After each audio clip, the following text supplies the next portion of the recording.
بہت ہی کم ہیں جو کشتہ ساز اور یہ چیز پراپر طریقے سے بناتے ہیں، ورنہ جو جتنے ہیں یہ سب نقصان دہ چیزیں، ایسی چیزوں سے بچنا چاہیے، اور یہ جو سادہ چیزیں ہیں ان سے فائدہ اٹھانا چاہیے.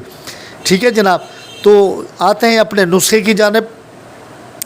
نسخہ ایسا ہے کہ یہ ہے اسپند جس کو ہرمل بھی بولتے ہیں. ٹھیک ہے نا، یہ ہرمل ہے، سمجھ گئے. اس کو صاف ستھرا کر کے اس کو یعنی 10 گرام یہ لے لیں. ٹھیک ہے جناب.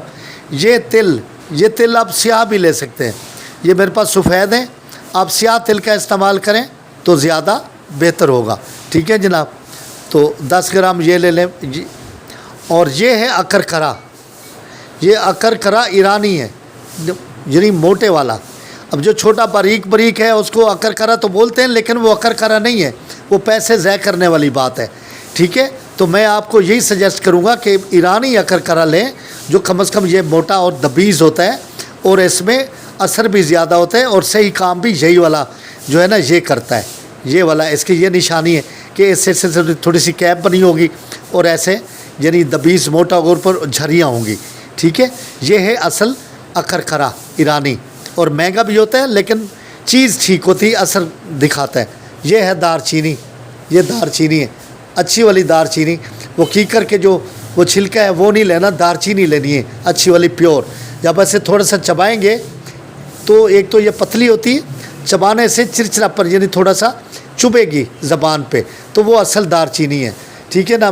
یہ 4 چیزیں اگر آپ تھوڑے بہت، اگر یہ 10 گرام ہے، 10 گرام یعنی ہرمل ہے، اسپند ہے، 10 گرام یعنی یہ تل سیاہ ہے یا سفید جو بھی مل جائے، اور 10 گرام اکرکرا ہے، 10 گرام دار چینی ہے، تو ان چاروں میں سے 5ویں چیز آپ ملا سکتے ہیں. 5 گرام لونگ موٹے سر والے، وہ آپ ملا دیں تو اور سونے پہ سہاگا ہو جائے گا.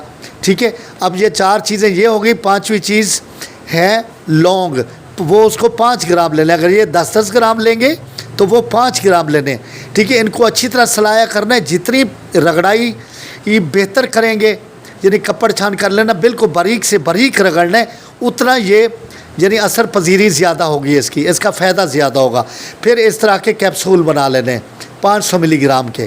ٹھیک ہے نا جناب. یہ 500 ملی گرام کے کیپسول بھر لیں. تو یہ آپ نے صبح دوپہر شام یا صبح شام زیادہ بہتر ہے استعمال کریں، اور پانی کے ساتھ ہی. ٹھیک ہے جناب. کھانا کھانے کے 1 گھنٹہ بعد آپ استعمال کریں تو اس سے فائدہ یعنی بھرپور فائدہ اٹھائیں. اور کوئی بڑے بڑے نسخے استعمال کرنے کا کوئی ضرورت نہیں ہے. اور وہ افراد جن کا قزیب، جن کا اعلی تناسل یعنی پراپر اریکٹ نہیں ہوتا، اللہ کے فضل و کرم سے، میں دعویٰ تو نہیں کرتا کیونکہ زیادہ جو دعوے کرتے ہیں، جو قسمیں اٹھاتے ہیں، میرے نزدیک وہ کہیں نہ کہیں گڑبڑ ہوتی ہے. لیکن مجھے یقین ہے اپنے، کیونکہ میں اس نسخے کو کافی 10-12 سال سے چلا رہا ہوں، اور یہی کیپسول بناتا ہوں اور اس سے فائدہ اٹھاتا ہوں. کبھی مجھے یعنی اس سے کبھی یعنی یہ نہیں ہوا کہ کوئی مریض آ کے مجھے کہے کہ کیا عباس صاحب اس کا فائدہ نہیں ہوا یا اس کی خاص کوئی اثر نہیں تھا. نہیں، ایک تو قزیب میں سختی آ جاتی ہے، بے پناہ سختی آتی ہے ان کیپسول سے. ٹھیک ہے. اور دوسرا یہ ہے کہ اریکشن پراپر رہتی ہے. دیکھو اگر اریکشن پراپر نہیں ہوگی، بندہ کتنا ہی طاقتور کیوں نہ ہو، کتنا ہی مادہ منویہ اس میں کیوں نہ ہو، لیکن اپنی شریک حیات کو سیٹسفائی نہیں کر پائے گا. ٹھیک ہے. تو میں چاہتا ہوں کہ ہر انسان کی جو ازدواجی زندگی ہے وہ اللہ کے فضل کرم سے اچھی گزرے، اور ازدواجی زندگی جو ہے نا اس چیز پہ زیادہ انحصار کرتی ہے. بندے کے پاس ہر چیز مہیا ہو، ہر چیز ہو، اور یہ چیز اگر نہیں ہے، اس کی ازدواجی زندگی خوشگوار نہیں ہے، تو سب چیز بیکار ہے.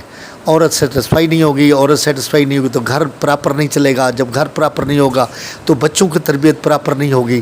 تو اس چیز کو کم خرچ بالانشی چیزیں انتہائی سستی ہیں، کوئی زیادہ نہیں ہے. صرف اکرکرا اچھے والا مہنگا ہے تھوڑا، باقی یہ سستی چیزیں ہیں. تو میرا اندازہ ہے کہ کم از کم نا اچھے والا ملے تو 500 میں یہ تیار ہو سکتا ہے. ایسی کوئی بات نہیں ہے. اور یہ خود بنائے، کوئی بڑے بڑے لٹیروں کے ہاتھے نہیں چڑھنا. تو میرا جو مشغلہ ہے، جو میں چاہتا ہوں اور جو میرا نقطہ نظر ہے وہ یہی ہے کہ لوگ یہ بڑے بڑے لٹیروں سے بچ جائیں اور وہ چیز بنائیں جو مجرب ہو. یہ میری مجرب شدہ ہے, یہ میری یعنی تجربے میں آئی ہوئی چیز ہے, اور کافی عرصے سے 10-12 سال سے اس کو میں بار بار بناتا ہوں اور کافی مقدار میں بناتا ہوں, اور جس کو بھی دیے ہیں وہ کبھی کوئی ناکامی مجھے نہیں ملی, نہ کسی نے آ کے یہ بتایا کہ عباس صاحب اس میں یہ اعتراض ہے, یہ مسئلہ ہے, نہیں. وہ خوش ہو کے گیا اور دوبارہ وہ کیپسول لینے آیا ہے. تو ٹھیک ہے جناب, تو یہ نسخہ آپ بنائیں, خود بنائیں, اس میں کوئی زیادہ محنت بھی نہیں ہے, لیکن بس رگڑائی اور پسائی سلایا پراپر طریقے سے کرنا ہے. یہ تھوڑی سی محنت آپ نے کر لینی ہے, پھر اچھے طریقے سے بھر کے کیپسول سخت کر کے بھرنے. اور اگر کوئی آپ چاہتے ہیں کہ وقت خاص سے یعنی فی الفور فائدہ ہو, تو اس میں بھی ہو سکتا ہے کہ 1 گھنٹہ پہلے, یعنی کھانا جلدی کھا لیں تو 1 گھنٹہ پہلے 2 کیپسول, پھر 2 کیپسول اکٹھے کھا لیں, اور 1 گھنٹے کے بعد 4 پلے کریں. تو ایسی کوئی بات نہیں, ایسا بہترین رزلٹ ملے گا کہ آپ کی سوچ سے بھی بالا, آپ سوچ بھی نہیں سکتے اتنا زبردست رزلٹ ہوگا. ٹھیک ہے جناب, اگر یہ میری ویڈیو آپ کو اچھی لگی ہے تو اس کو لائک بھی کرنا ہے, اور آگے دوستوں کو بھی شیئر کرنا ہے, اور کمنٹس باکس میں لازمی کمنٹس بھی کرنا ہے. اور اس چیز کے علاوہ اگر کسی اور مرض کے بارے میں اگر کوئی معلومات آپ کو چاہیے تو میرے کمنٹس باکس میں لازمی لکھیں, اور میں اس کا جواب بھی دیا کروں گا, اور آپ کو مطمئن بھی کروں گا, اور اچھے سے اچھا نسخہ جات اور اچھے سے اچھا علاج آپ کو لوگوں کو تفویض کروں گا. ٹھیک ہے جناب, اللہ حافظ.